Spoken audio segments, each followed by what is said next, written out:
அப்படியே அந்த இதுலேயே வா. அப்படியே வா. அப்படியே பாஸ் பண்ணிக்க. பாஸ்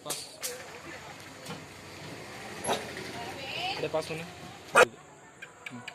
அப்படியே ஓகே இங்கே தான் ஜட்டி போடுறேன். மரத்துக்கு இந்த லாஸ்ட் மரத்துக்கு இங்கே வந்துட்டு அப்படி இங்கே இருக்கணும். சரிங்கடா. சரிகள் போடங்கிட்டோம். எக்ஸ்ப்ரோசர் க்ளோஸ் ஆகுதுப்பா. போய் ஒரு பாஸ் பண்ணி நல்லா நச்சுங்க தெரியுது இல்லை? மஞ்சள் அப்படியே ஒரு சின்ன இருக்கீங்களா? மஞ்சளா? அந்த லைட்டு அந்த லைட்டுக்கு நேராக பார்த்தா தான் உனக்கு தெரியும். அதுதான் அந்த இதுக்குள்ளே ஓசுக்குள்ள லைட்டு போகும் பற்றி அந்த லைட்டை போடணும். எல்லாம் இப்படி தானே? அதுனா